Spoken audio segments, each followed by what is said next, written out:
গেল, তাতে এ খাতে শি জিনপিং এক বিশাল অঙ্কের প্রায় 13,000 কোটি ডলার বরাদ্দের কথা ঘোষণা করেছেন। এর মধ্য দিয়ে বিশাল এক এলাকায় চীনা অর্থনৈতিক কর্তৃত্ব প্রতিষ্ঠিত হবে। এক নতুন ধরনের অর্থনৈতিক উপনিবেশবাদ আমরা প্রত্যক্ষ করব 21 শতকে। চীনা পণ্যের এক বিশাল বাজার গড়ে উঠবে অবিওয়ারভুক্ত দেশগুলোতে। চীনা বিনিয়োগ বাড়ার কারণে চীনের ওপর নির্ভরশীলতা বাড়বে এসব দেশের।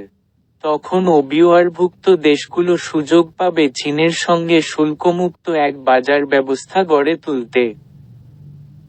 চীন মঙ্গোলিয়া রুস্তা অর্থনৈতিক করিডোর। নতুন Eurasia land bridge economic corridor. চীন মধ্য এশিয়া পশ্চিমাসা অর্থনৈতিক করিডোর।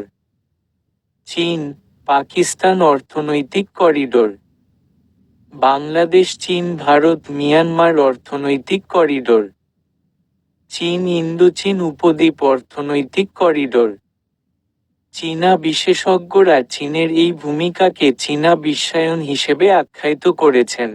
এই চীনা বিশ্বায়ন কি এক ধরনের চীনা উপনিবেশবাদ তৈরি করবে বিশ্বে, যেমনটি একসময় স্পেন, ব্রিটেন কিংবা ফ্রান্স করেছিল পৃথিবীর বিভিন্ন দেশে? সিরিয়াস পাঠক মাত্রই জানেন, 16 শতক থেকে 20 শতকের মাঝামাঝি পর্যন্ত ইউরোপীয় শক্তিগুলো বিশেষ করে ব্রিটেন, ফ্রান্স, স্পেন ও পর্তুগাল আফ্রিকা, দক্ষিণ পূর্ব এশিয়া, ল্যাটিন আমেরিকাতে তাদের উপনিবেশ তৈরি করেছিল। দীর্ঘদিন তারা তাদের দখলদারিত্ব বজায় রেখেছিল। পরে 20 শতকের মাঝামাঝি সময় থেকে কলোনিগুলো এক এক করে স্বাধীন হতে থাকে। বলাই বাহুল্য, উপনিবেশ তৈরি করার পেছনে বড় অর্থনৈতিক স্বার্থ কাজ করেছিল। একদিকে এশিয়া আফ্রিকার কাঁচামাল তথা প্রাকৃতিক সম্পদের ব্যাপারে উপনিবেশবাদী শক্তিগুলোর আগ্রহ এবং পরবর্তী সময় ওইসব দেশে তৈরি তথা উৎপাদিত পণ্যের বাজার সৃষ্টি করে উপনিবেশবাদী শক্তিগুলো তাদের আধিপত্য বজায়। 37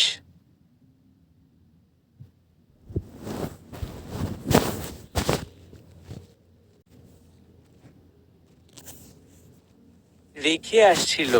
উপনিবেশবাদী শক্তিগুলো অতীতে কত টাকা লুণ্ঠন করে নিয়ে গেছে, এর অনেক তথ্য অনেক গবেষকের লেখায় আছে। আজ চীনের ভূমিকা কি তেমনি? ওয়ান বেল্ট ওয়ান রোড বা ওবিওআর মহাপরিকল্পনা ভূমিকায়নের পেছনে চীনের অর্থনৈতিক স্বার্থ রয়েছে। ওবিওআর 6টি অর্থনৈতিক করিডোর চীনকে মধ্য এশিয়ার দেশগুলোর সঙ্গে সংযুক্ত করছে। আর মধ্য এশিয়ায় রয়েছে জ্বালানি সম্পদের বিশাল রিজার্ভ। বিশ্ব গ্যাস রিজার্ভের 32.4 রিজার্ভ রয়েছে ইউরো এশিয়া তথা মধ্য এশিয়ায়। আর চীনের জ্বালানি ক্ষুধা রয়েছে, এটা সবাই জানে। একই কথা প্রযোজ্য আফ্রিকার ক্ষেত্রেও। সেখানে তেল রয়েছে, যেমন অ্যাঙ্গোলা, নাইজেরিয়া, জাম্বিয়া, দক্ষিণ আফ্রিকা, সেখানে চীনের বিনিয়োগ বাড়ছে। বাড়ছে চীনা নাগরিকদের উপস্থিতিও, যেমন এই মুহূর্তে দক্ষিণ আফ্রিকায় 2 লাখ, অ্যাঙ্গোলায় 30,000, নাইজেরিয়ায় 50,000 ও জাম্বিয়ায় 40,000 চীনা নাগরিক বসবাস করে। এর মধ্য দিয়ে চীন সেখানে এক নতুন উপনিবেশ তৈরি করছে। অর্থ এখানে একটি ফ্যাক্টর। চীনা 3টি ব্যাংক এখন এসব দেশে বিশাল বিনিয়োগ করছে। চায়না ডেভেলপমেন্ট ব্যাংক 900 প্রজেক্ট, 60 দেশ, এই বিনিয়োগ করেছে $890 বিলিয়ন। ব্যাংক অব চায়নার বিনিয়োগের পরিমাণ 100 বিলিয়ন, $2016-2018। আর industrial and commercial bank of China OBOR মহাপরিকল্পনায় বিনিয়োগ করেছে $159 বিলিয়ন। সুতরাং, বোঝাই যায় চীনা অর্থ কী ভূমিকা পালন করছে। তবে চীনা বংশোদ্ভূত ক্যালিফোর্নিয়ার সাউদার্ন বিশ্ববিদ্যালয়ের আন্তর্জাতিক সম্পর্ক বিভাগের অধ্যাপক ডেভিড সি কংয়ের মতে, চীনের এই উত্থান নতুন কিছু নয়। তার মতে, China has been a hegemon and source of civilization for at least 20 centuries. Its rise is not new, national interest, মের 23, 2017। এই মূল্যায়নের সঙ্গে হয়তো অনেকে একমত হবেন না, কিন্তু বাস্তবতা হচ্ছে বিশ্ব ব্যবস্থায় চীনের গুরুত্ব বাড়ছে। চীনের অর্থনৈতিক শক্তি, প্রযুক্তিগত মান চীনকে 21 শতকে কোথায় নিয়ে যাবে, সেটাই দেখার বিষয়। তবে যে প্রশ্নটি মুখ্য, তা হচ্ছে চীনের OBOR থেকে বাংলাদেশ উপকৃত হতে পারে। OBOR সাধারণত অবকাঠামো খাতে বেশি গুরুত্ব দেয়। রেলপথ ও সড়কপথ নির্মাণকে অগ্রাধিকার দিচ্ছে চীন। বাংলাদেশের জন্য রেলপথ ও সড়কপথের উন্নয়ন অত্যন্ত গুরুত্বপূর্ণ। এই দুই খাতে বড় বিনিয়োগ দরকার, যা চীনের কাছ থেকে আমরা পেতে পারি। 38।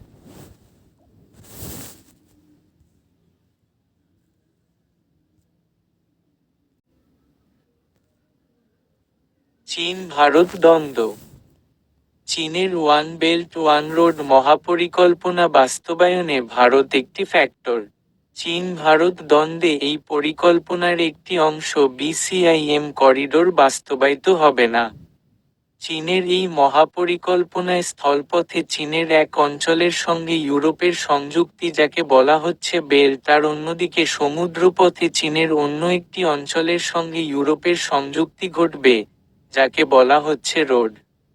প্রাচীন যুগে হান সাম্রাজ্যের সময়, 220 BC 206 BC, চীনা সম্রাজ্যে সিল্ক রুট এর প্রচলন করেছিলেন, চীনা পণ্য নিয়ে ব্যবসায়ের উদ্দেশ্যে অন্য অঞ্চলে যাওয়া। আধুনিক যুগে এসে শি জিনপিং সেই সিল্ক রুট এর নতুন একটি সংস্করণ দিলেন। ভারত ও BOR সম্মেলনে যোগ না দেওয়ায় এ কর্মসূচির ভবিষ্যৎ একটা প্রশ্নের মুখে থাকল, যদিও সাম্প্রতিক সময়ে দেখা গেছে, চীন ধীরে ধীরে ভারতের বড় বাণিজ্যিক অংশীদার হয়ে উঠছে। 2014 সালে দুই দেশের মধ্যে বাণিজ্যের পরিমাণ দাঁড়িয়েছিল $71 বিলিয়ন। যদিও সত্য এটাই, বাণিজ্য ঘাটতিও বাড়ছে। আর এই ঘাটতি ভারতের প্রতিকূলে, যেখানে 2001-2002 সালে $1 বিলিয়ন ঘাটতি ছিল, তা 2015 সালে বেড়ে দাঁড়িয়েছে $38 বিলিয়ন। বিশ্বের দ্বিতীয় বৃহৎ অর্থনীতির PPP দেশ চীন। আর দ্রুত বিকাশমান ভারতের অর্থনীতি বিশ্বের তৃতীয় PPP সাধারণ সপ্তম অর্থনীতিতে পরিণত হয়েছে। এশিয়ায় এ দুই বড় অর্থনীতির মধ্যে সম্পর্ক কি হবে কিংবা OBOR নিয়ে দ্বন্দ্ব বড় কোনো সংকটের জন্ম দেবে কিনা এসব এখন ভাবনার বিষয়। তবে এটা বলতেই হয়, বেশ কিছু বিষয়ে পার্শ্ববর্তী এ দেশ দুটির মধ্যে দ্বিমত ও বিভাজন আছে। নেপাল ও মিয়ানমারে চীনা প্রভাব বাড়ছে, এটাও ভারতীয়দের উৎকণ্ঠার অন্যতম একটি কারণ। 2015 সালে ভূমিকম্প কবলিত নেপালে ত্রাণ বিতরণ নিয়ে চীন ও ভারতের মধ্যে এক ধরনের ঠান্ডা লড়াই ও আমরা প্রত্যক্ষ করেছিলাম। ভারত 2017 সালে ভারত মহাসাগরে জাপান ও যুক্তরাষ্ট্রকে সঙ্গে নিয়ে একটি বড় ধরনের নৌ সামরিক মহড়ায় অংশ নিয়েছিল। এটা নিঃসন্দেহে চীনাদের সন্তুষ্ট করতে পারেনি। ভারত একটি পারমাণবিক শক্তি। ভারত এখন পরমাণু সরবরাহকারী গোষ্ঠীতে NSG অন্তর্ভুক্ত হতে চায়। কিন্তু তাতে আপত্তি রয়েছে চীনের। ওষুধ, তথ্য প্রযুক্তি, কৃষিপণ্য নিয়ে ভারত চীনা বাজারে ঢুকতে চায়। কিন্তু তাতে রয়েছে চীনাদের আপত্তি। 39।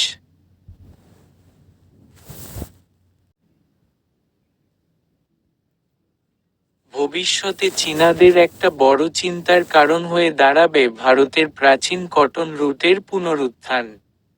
প্রাচীন যুগে ভারত মহাসাগরকে কেন্দ্র করে ভারত তার সুতি শিল্পের বিকাশ ঘটিয়েছিল।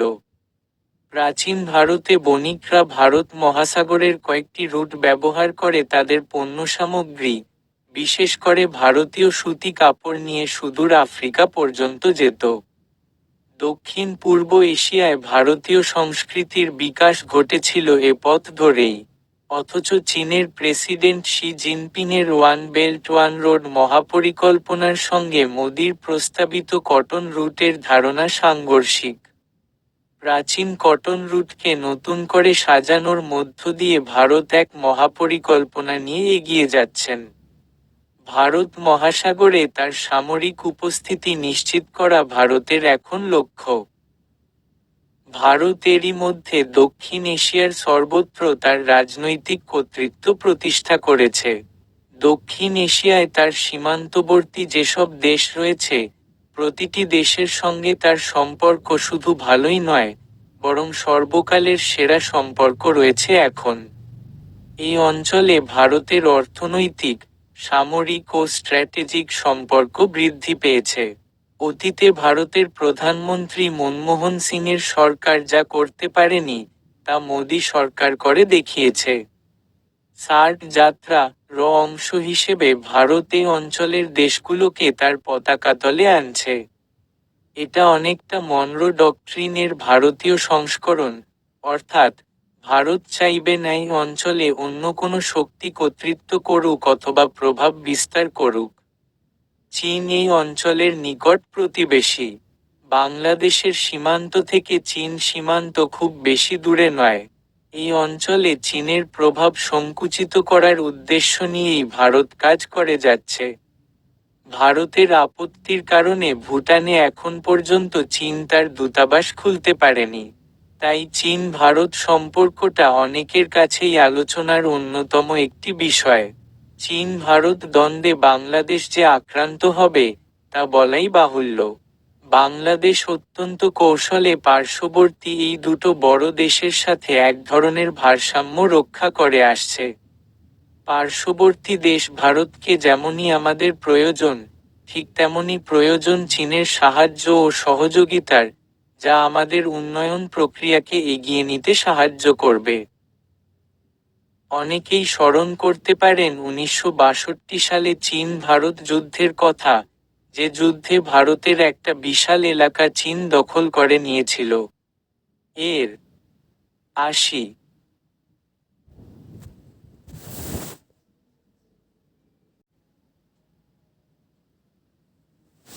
আগে মধ্য 50-এর দশকে হিন্দি চিনি ভাই ভাই স্লোগান তৃতীয় বিশ্বের দেশগুলোতে ব্যাপক আলোড়ন তুলেছিল। তিব্বতকে কেন্দ্র করে ভারত ও চীন যে পঞ্চশীলা নীতি গ্রহণ করেছিল, যা ন্যাম বা জোটনিরপেক্ষ আন্দোলন প্রতিষ্ঠায় একটি ভিত্তি দিয়েছিল। তৃতীয় বিশ্বের অনেক দেশের পররাষ্ট্রনীতির একটি অন্যতম বৈশিষ্ট্য হচ্ছে এই পঞ্চশীলা নীতি। যেমন বলা যেতে পারে ইন্দোনেশিয়ার কথা। ইন্দোনেশিয়ার পররাষ্ট্রনীতিতে এই পঞ্চশীলার কথা বলা আছে। মধ্য 50-এর সেই নেহরু চৌয়েন লাই ইমেজ আবার ফিরে এসেছিল মোদি শি জিনপিং বন্ধুত্বের মধ্য দিয়ে। এটি কতটুকু কার্যকর হবে, মোদির একাধিকবার চীন সফর দুই দেশের সম্পর্ককে কত উচ্চতায় নিয়ে যেতে পারবে, তা শুধু আগামী দিনগুলোই বলতে পারবে। এখানে মূল সমস্যা হচ্ছে মানসিকতার। ভারতের ব্যুরোক্রেসি ভারতকে একটি বিশ্বশক্তি হিসেবে দেখতে চায়। রাজনৈতিক নেতৃত্বের পক্ষে এ প্রভাব কাটানো কঠিন। মনমোহন সিং পারেননি। এখন দেখার পালা মোদি কতটুকু পারেন। তবে এটা তো সত্য, মোদির নিজস্ব একটা স্টাইল আছে। তিনি রাজনীতিকে পাশে ফেলে অর্থনৈতিক উন্নয়নকে গুরুত্ব দিচ্ছেন বেশি। তার চাই উন্নয়ন, চাই বিনিয়োগ, চাই ব্যবসা। সে কারণে পুরনো বৈরিতা ভুলে গিয়ে তিনি চীন সফরে বাণিজ্যিক সম্পর্ককে গুরুত্ব দিয়েছিলেন বেশি। তার বৈদেশিক নীতির এটাই বড় বৈশিষ্ট্য। তার জাপান, যুক্তরাষ্ট্র ও সর্বশেষ চীন ও দক্ষিণ কোরিয়া সফরের উদ্দেশ্য ছিল একটাই, মেক ইন ইন্ডিয়া কর্মসূচিকে সফল করা। এখন Bharat one belt one road বা OBOR শীর্ষ সম্মেলনে অংশ নিল না। ভারত যুক্তি দেখিয়েছে, চীন পাকিস্তান অর্থনৈতিক করিডোর, যা OBOR এর একটি অংশ, তা গিলগিট বাল্টিস্তানের ওপর দিয়ে গেছে। ওই অঞ্চলটি পাকিস্তানের অধিকৃত হলেও, এখানে ভারতেরও দাবি রয়েছে। এই অর্থনৈতিক করিডোর অবকাঠামো নির্মাণে প্রায় 10,000 চীনা কাজ করছে আর তাদের নিরাপত্তা নিশ্চিত করতে নিয়োজিত রয়েছে 12,000 পাকিস্তানি সেনা। বেলুচিস্তানে বিচ্ছিন্নতাবাদী আন্দোলন চলছে। অভিযোগে আছে, এর পেছনে ইন্ধন রয়েছে ভারতের। ফলে ভারত-পাকিস্তান দ্বন্দ্ব ও ভারত-চীন দ্বন্দ্ব প্রস্তাবিত ওয়ান বেল্ট ওয়ান রোড কর্মসূচি ভণ্ডুল করে দিতে পারে। তবে এপ্রিলে 2008 উহানে, চীন, দুই দেশের মধ্যকার শীর্ষ বৈঠকের পর বরফ গলতে শুরু করেছে বলে অনেকে মনে করেন। উহানে শি মোদি অনানুষ্ঠানিক সম্মেলন থেকে যে বড় অর্জনগুলো হয়েছে, তার মধ্যে অন্যতম। 41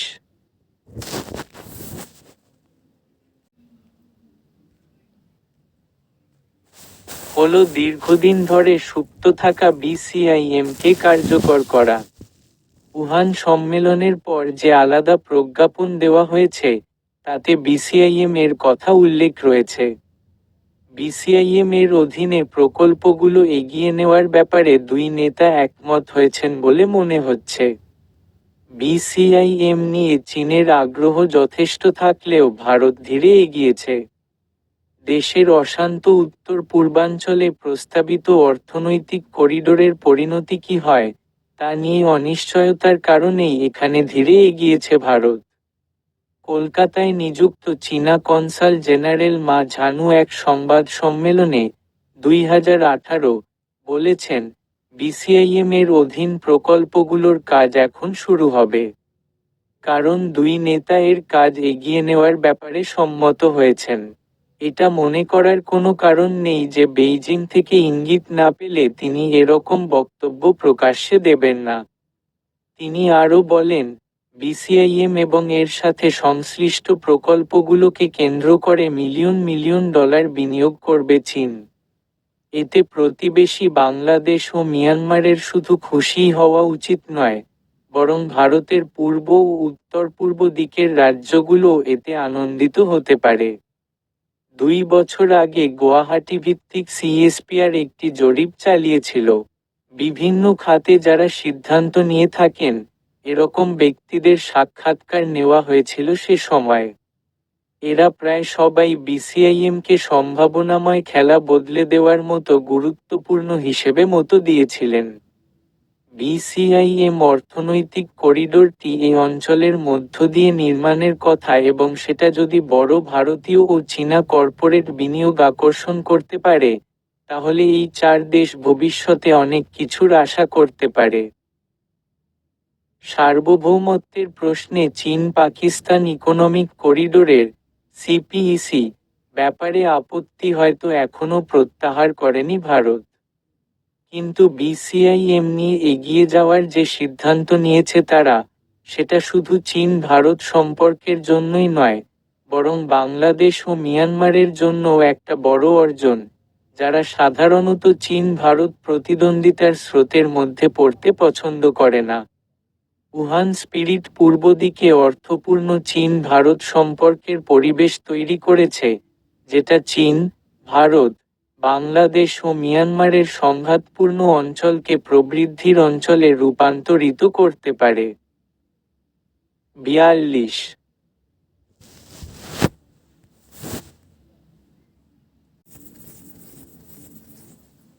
তাছাড়া এটা রাখাইন এলাকার মতো অঞ্চলগুলোতে সংঘাত পরিস্থিতি কমিয়ে আনতেও সহায়তা করবে, যেগুলো বিসিআইএমকে অনেকটা স্থবির করে দিয়েছে।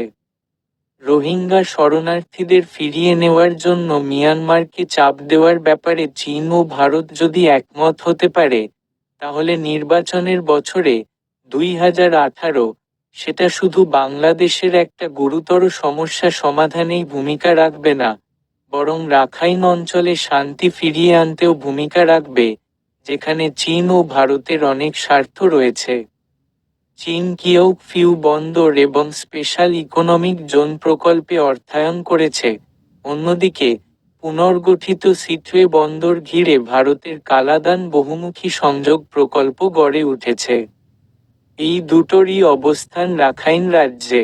তাই রাখাইনের শান্তির পেছনে দুই দেশেরই গুরুত্বপূর্ণ স্বার্থ রয়েছে। বিসিআইএম এর কাজ শুরু করতে হলে মিয়ানমারের শান্তি প্রক্রিয়াকে অবশ্যই কার্যকর করতে হবে। কারণ এই অর্থনৈতিক করিডোরটি মিয়ানমারের এমন সব অঞ্চলের উপর দিয়ে যাওয়ার কথা যেখানে জাতিগত বিদ্রোহী সেনারা কেন্দ্রীয় সরকার ও সেনাবাহিনীর সাথে সংঘাতে লিপ্ত। এটা যৌক্তিক যে মিয়ানমারের শান্তি প্রক্রিয়া সফল হওয়ার সম্ভাবনা অনেক বেড়ে যাবে যদি চীন ও ভারত একত্রে এখানে তাদের প্রচেষ্টাকে কাজে লাগায়। সেটা উত্তর-পূর্ব ভারত এবং এর বহুমুখী সংঘাতকেও ইতিবাচকভাবে অনেকটাই কমিয়ে আনবে। কারণ দিল্লি ও বেইজিং উভয়ই জানে, বিসিআইএম এর মতো আঞ্চলিক করিডোর কাজ করবে না যদি ওই এলাকার আঞ্চলিক সহিংসতা প্রশমিত না করা যায়।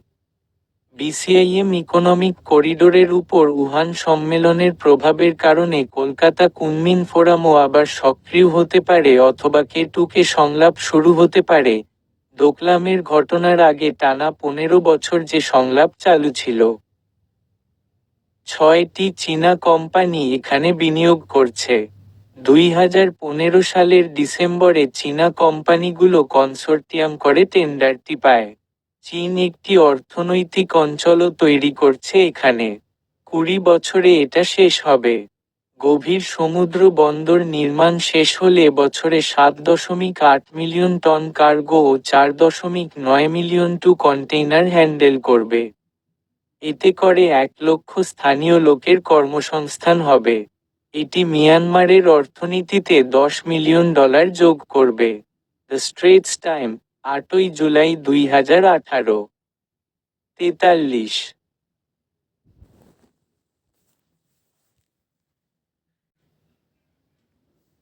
এশিয়ার দুই বড় দেশের মধ্যে এটাই সবচেয়ে কার্যকর ট্র্যাক টু প্রক্রিয়া। এটা পুনরুজ্জীবিত হলে সেটা ভারতের পূর্ব এবং উত্তর-পূর্ব দিকের অঞ্চলগুলোতে এবং সংঘাতপূর্ণ প্রতিবেশী দেশগুলোতে অনেক অর্থনৈতিক সম্ভাবনার দ্বার উন্মুক্ত হয়ে যাবে। এশিয়ার সবচেয়ে কৌশলগত সংযোগ অঞ্চলের জন্য সেটা একটা ভালো খবর। সাউথ এশিয়া মনিটর, 9 মে 2018। বৈশ্বিক জঙ্গিবাদ ও বাংলাদেশ। জঙ্গিবাদ একটি বৈশ্বিক সমস্যা। 9/11-এর ঘটনার পর জঙ্গিবাদের উত্থান এখন আন্তর্জাতিক পরিসরে একটি বহুল আলোচিত বিষয়। 2001 সালে ওই ঘটনার রেশ ধরে পরবর্তীতে সিরিয়ায় উত্থান ঘটে আইএস বা ইসলামিক স্টেটের। আইএস সিরিয়া থেকে উৎখাত হলেও 2018 সন্ত্রাসী কর্মকাণ্ড এখন ছড়িয়ে গেছে ইউরোপ থেকে আফ্রিকা পর্যন্ত। সন্ত্রাসীদের মোকাবিলার জন্য যুক্তরাষ্ট্র সন্ত্রাসের বিরুদ্ধে যুদ্ধ ঘোষণা করেছিল, যা এখনও চলমান। প্রতিটি দেশই এখন তাদের পররাষ্ট্রনীতির ক্ষেত্রে কোনো না কোনো পর্যায়ে এই সন্ত্রাসী কর্মকাণ্ড প্রতিরোধ ও আন্তর্জাতিক সন্ত্রাসীদের বিরুদ্ধে ঐক্য গড়ে তোলার প্রচেষ্টাকে গুরুত্ব দিচ্ছে। বাংলাদেশের এ থেকে পার্থক্য নয়। 2016 সালের দিকে বাংলাদেশে একাধিক জঙ্গি তৎপরতার খবর আন্তর্জাতিক মিডিয়ায় ছাপা হয়েছে। এই সব জঙ্গি তৎপরতার সাথে আন্তর্জাতিক জঙ্গি গোষ্ঠীর একটি যোগসূত্র আছে বলে অভিযোগ করা হয়। বিশেষ করে 2016 সালের জুলাই মাসে ঢাকায় হলি আর্টিজান বেকারিতে সন্ত্রাসী হামলার ঘটনা বিশ্বব্যাপী আলোচিত হয়েছিল। সাম্প্রতিককালে নতুন করে বৈশ্বিক জঙ্গিবাদের যে উত্থান ঘটেছে, তার রেশ ধরেই বাংলাদেশে এই জঙ্গি হামলা হয়েছিল। বাংলাদেশে জঙ্গি হামলার কাছাকাছি সময়ে ইন্দোনেশিয়ায় জঙ্গি হামলা হয়েছে। মদিনায় জঙ্গি হামলা হয়েছে। সূত্রটা একই, আইএস। অর্থাৎ, আইএস বিশ্বব্যাপী যে সন্ত্রাসী তৎপরতা অব্যাহত রেখেছে, তারই ধারাবাহিকতায় একের পর এক জঙ্গি হামলা হচ্ছে। নিউ ইয়র্ক টাইমসের প্রতিবেদনে দেখানো হয়েছে, 2015-2016 সালে সিরিয়া ইরাক বাদে বিশ্বের সর্বত্র যেসব জঙ্গি হামলা হয়েছে, তাতে মারা গেছে প্রায় 1200 জন। যার প্রায় অর্ধেকই পশ্চিমা বিদেশি নাগরিক। গত 2 বছরে প্যারিস, ব্রাসেলস, তিউনিসিয়া, মিশর, তুরস্ক, ক্যালিফোর্নিয়া কিংবা 88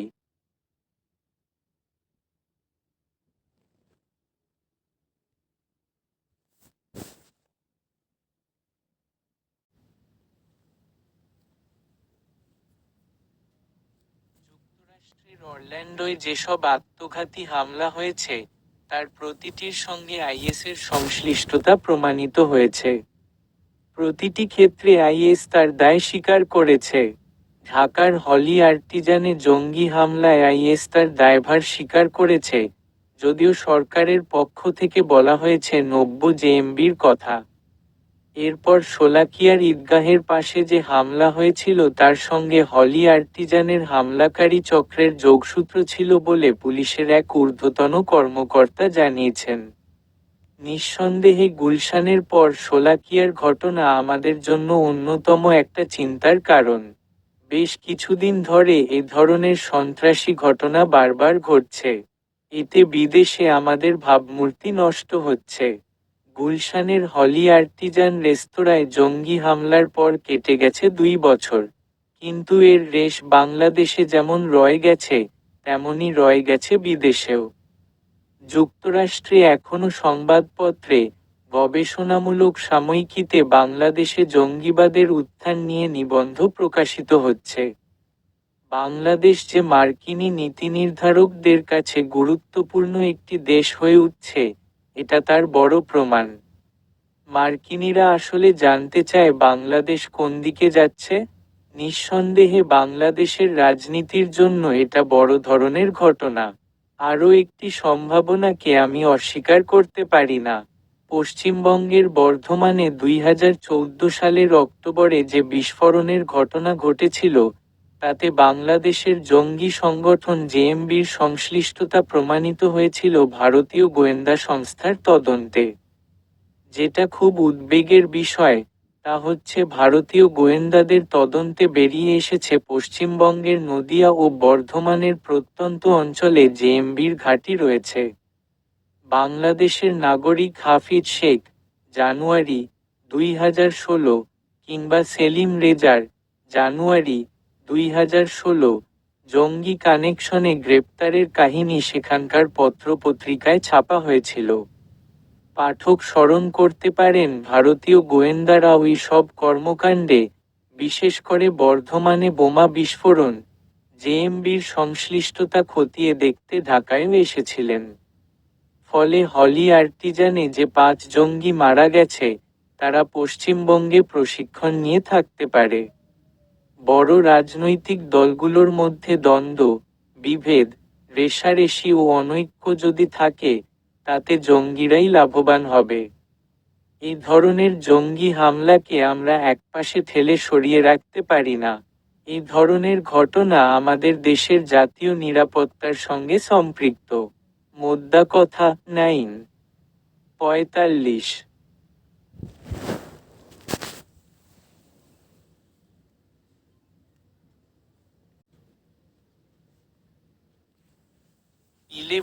এরপর সারা বিশ্ব জঙ্গিদের এক ধরনের উত্থান দেখেছিল।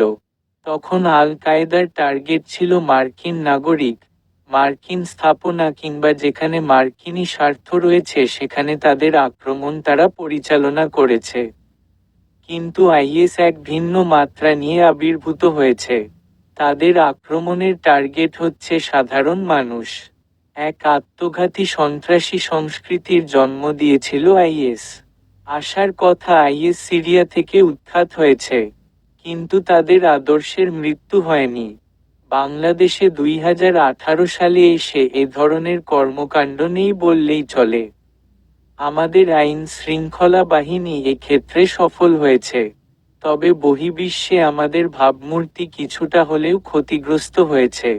পররাষ্ট্রনীতির ক্ষেত্রে বিষয়টি জরুরি এ কারণে যে বাংলাদেশে যে জঙ্গিবাদের কোনো স্থান নেই, তা বিদেশি বন্ধুদের বোঝানো।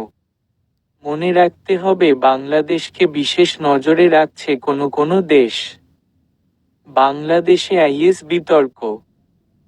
বাংলাদেশে আইএস বিতর্ক যখন তুঙ্গে তখন ঢাকা ঘুরে গিয়েছিলেন সাবেক ঊর্ধ্বতন মার্কিন কর্মকর্তা নিশা দেশাই বিসওয়াল, মে ২০১৬। ঢাকায় প্রধানমন্ত্রীর সঙ্গে তার সাক্ষাৎ কিংবা সন্ত্রাসী গোষ্ঠী যেখানে হত্যাকাণ্ডের দায় স্বীকার করছে তা অস্বীকার করার কোনো কারণ নেই। নিশা দেশাইয়ের এ ধরনের বক্তব্যের পরও আইএস নিয়ে বাংলাদেশে প্রশ্ন রয়েই গেল। তথাকথিত আইএস বা আল কায়েদার হাতে মারা গিয়েছিলেন নিখিল জোয়ারদার, দর্জি, ধর্মীয়ভাবে সনাতন ধর্মের অনুসারী। মহানবী হজরত মুহাম্মদ সা সম্পর্কে কটূক্তি করার অভিযোগে 2012 সালে তার বিরুদ্ধে একটি মামলা হয়েছিল। তিনি জেলও খেটেছিলেন 224 দিন।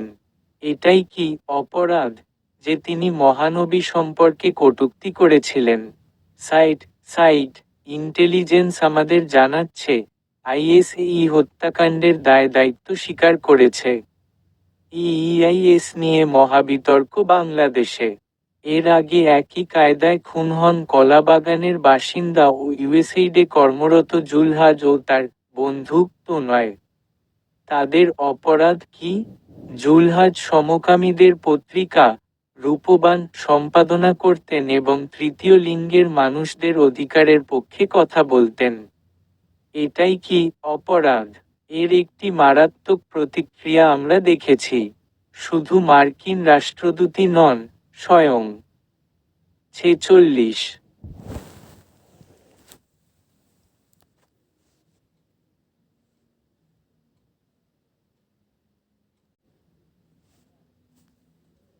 তৎকালীন মার্কিন পররাষ্ট্রমন্ত্রী জন কেরি ফোন করেছিলেন প্রধানমন্ত্রীকে। তবে সাবেক মার্কিন রাষ্ট্রদূত বার্নি কাটের বক্তব্যটি ছিল স্পষ্ট। স্বরাষ্ট্রমন্ত্রীর সঙ্গে দেখা করার পর তিনি বলেছিলেন, বাংলাদেশে আইএস আছে এ কথা সরকারকে বিশ্বাস করতে হবে।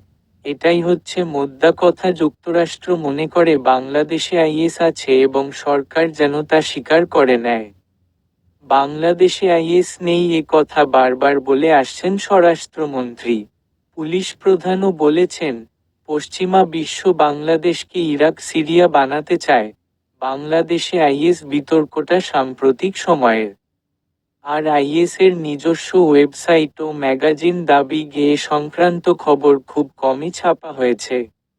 অভিজিৎ, খিজির খান, দীপন, অনন্ত, কনিউ হোসি, রেজাউল করিম, নীলাদ্রি, তাবেল্লা আর সর্বশেষ জুলহাজ, তনয় ও নিখিল। প্রতিটি হত্যাকাণ্ডের পরপরই খুব দ্রুততার সঙ্গে সাইট ইন্টেলিজেন্সে খবরটি প্রকাশ করা হয়েছে। সাইট কোনো গবেষণাধর্মী প্রতিষ্ঠান নয়, যা গবেষকরা তাদের গবেষণার কাজে ব্যবহার করেন। এটা এমন এক প্রতিষ্ঠান, যারা ইসলামিক উগ্রপন্থীদের সম্পর্কে তথ্য সংগ্রহ করে এবং তা বিভিন্ন প্রতিষ্ঠানের কাছে বিক্রি করে। মার্কিন গোয়েন্দা সংস্থা এর বড় ক্রেতা। এর যিনি পরিচালক, রিটা কার্জ, তিনি একসময় ইসরায়েলি গোয়েন্দা সংস্থা মোসাদে কাজ করতেন। প্রতিষ্ঠানটি মোসাদের অর্থে পরিচালিত হচ্ছে কিনা, তা নিয়েও অনেকের মনে প্রশ্ন আছে। এই প্রশ্ন আছে বাংলাদেশের সাধারণ মানুষের মধ্যেও। কোনো একটি হত্যাকাণ্ডের ক্ষেত্রে আইএসের স্থানীয় জঙ্গিদের সংশ্লিষ্টতার খবর স্থানীয়ভাবে প্রচার করা হয়নি। বাংলাদেশ সরকার বারবার আইএসের থাকার কথা অস্বীকার করে আসছে। সেটাই সঠিক, কেননা আইএস তাদের স্ট্র্যাটেজিতে কখনো ব্যক্তিকে টার্গেট করে না। প্যারিস, ব্রাসেলস কিংবা জাকার্তায় আইএসের সঙ্গে সংশ্লিষ্ট ব্যক্তি ও সংগঠন যে আত্মঘাতী বোমা হামলা চালিয়েছিল, তাতে সন্ত্রাস সৃষ্টি করাই ছিল মুখ্য। ব্যক্তিকে টার্গেট করে তারা হামলা চালায়নি। অনেক ক্ষেত্রেই তারা অত্যাধুনিক অস্ত্র ব্যবহার করে একসঙ্গে অনেক স্থানে হামলা চালিয়েছে। বাংলাদেশে কোনো একটি ক্ষেত্রে এমনটি হয়নি। আইএসের মুখপাত্র দাবি 2016 সালে জনৈক শেখ আবু ইব্রাহিম আল হানিফের একটি সাক্ষাৎকার ছাপা হয়েছিল, যাকে পরিচয় করিয়ে দেওয়া হয়েছে বাংলাদেশে আইএসের প্রধান হিসেবে। এটা যে একটা ভুয়া নাম, এটা সবাই স্বীকার করে। ফলে যখন পশ্চিমা বিশ্ব বাংলাদেশে আইএস আছে 47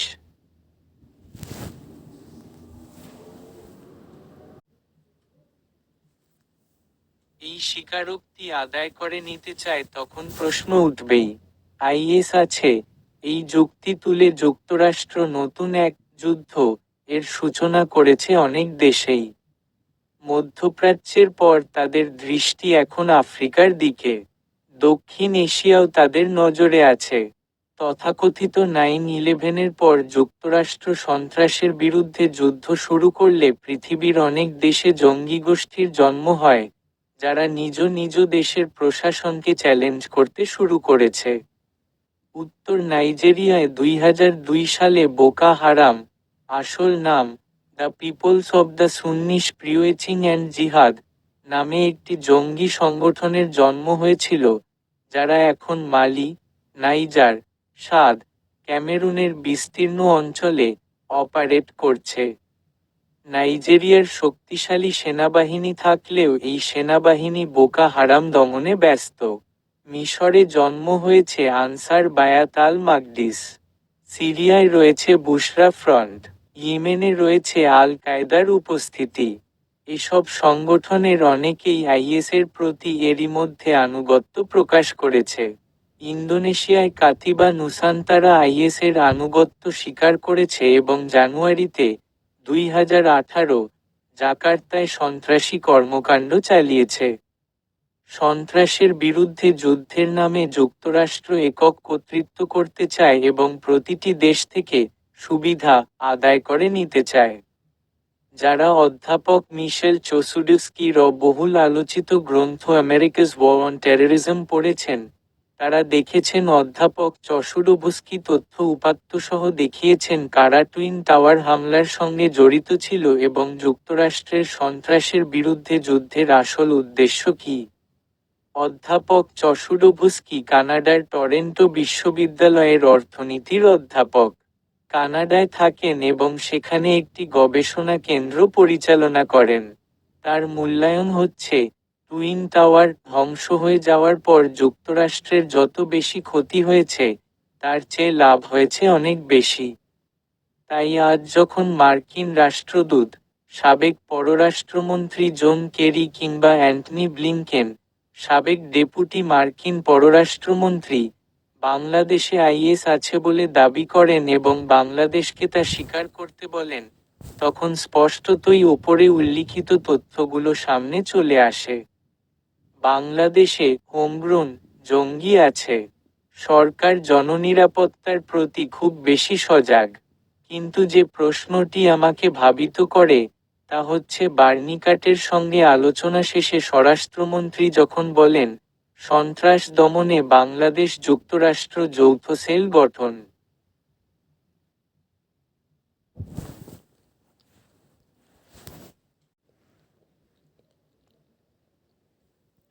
করবে, এর অর্থ কি?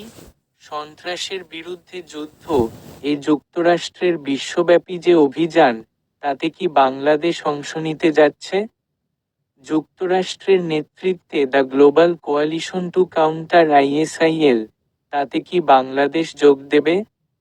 বাংলাদেশ সৌদি নেতৃত্বাধীন সামরিক জোটে যোগ দিয়েছিল, Islamic military alliance to fight terrorism. কিন্তু বাংলাদেশ মার্কিন জোটে যোগ দেয়নি। 59টি দেশ মার্কিন জোটে যোগ দিয়েছে। অনেক ইউরোপীয় দেশ, মধ্যপ্রাচ্যের দেশ এই জোটে যোগ দিলেও বাংলাদেশ, পাকিস্তান কিংবা ভারতও এর সদস্য নয়।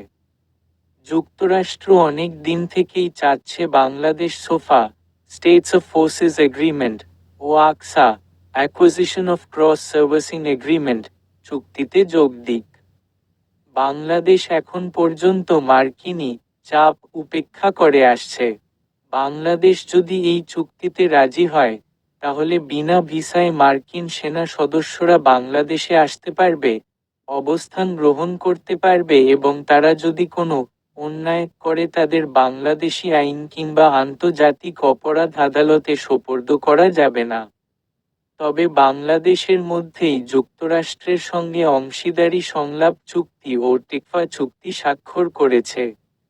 এখন তথাকথিত আইএসের উপস্থিতিকে স্বীকার করে নিয়ে যুক্তরাষ্ট্র কি চাচ্ছে বাংলাদেশকে তাদের সামরিক বলয়ে নিয়ে যেতে? এগুলো স্পষ্টতই স্পেসিকুলেশন, ধারণা মাত্র। এর সঙ্গে বাস্তবতা কতটুকু, তা হয়তো এ মুহূর্তে বলা সম্ভব নয়। আগামী দিনগুলোই প্রমাণ করবে বাংলাদেশের ব্যাপারে মার্কিন নীতি কোন পর্যায়ে উপনীত হবে। যুক্তরাষ্ট্র কি চায়, তা তখন স্পষ্ট হবে। এখানে আমাদের স্বার্থ কি, তা বিবেচনায় নিতে হবে। জঙ্গি দমনে আমাদের বড় রাষ্ট্রগুলোর সহযোগিতা প্রয়োজন। কিন্তু কোনো সামরিক বলয়ে যোগ দিয়ে কোনো যুদ্ধ যোগ দেওয়া ঠিক হবে না।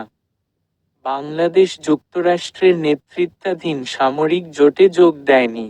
এটা সঠিক সিদ্ধান্ত, কিন্তু সৌদি জোটে যোগদান একটি ভিন্ন মাত্রা দিয়েছে। কিন্তু এই জোট যদি কোনো মুসলমান প্রধান দেশের বিরুদ্ধে ব্যবহৃত হয়, তাতে অংশ নেওয়া ঠিক হবে না। দুটি পবিত্র মসজিদ, আল মসজিদ আল হারাম, মক্কা এবং আল মসজিদে নবাবী, মদিনা, রক্ষার জন্য বাংলাদেশ এই জোটে যোগ দিয়েছে, এটা বলা হচ্ছে। এর পেছনে যুক্তি যাই থাকুক না কেন, আমরা কারো দ্বারা ব্যবহৃত হতে চাই না।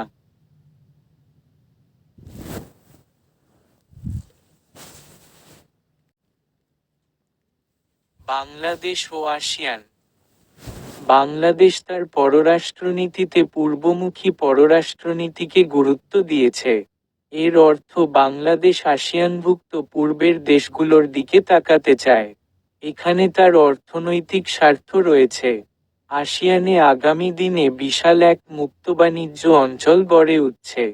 পরিবর্তিত বিশ্বরাজনীতির আলোকে এই অঞ্চলের গুরুত্ব যেমনই বেড়েছে, ঠিক তেমনি একটি শুল্কমুক্ত বাণিজ্য অঞ্চল প্রতিষ্ঠিত হলে বাংলাদেশের পণ্যের এক বিশাল বাজার সৃষ্টির সম্ভাবনা রয়েছে এই অঞ্চলে।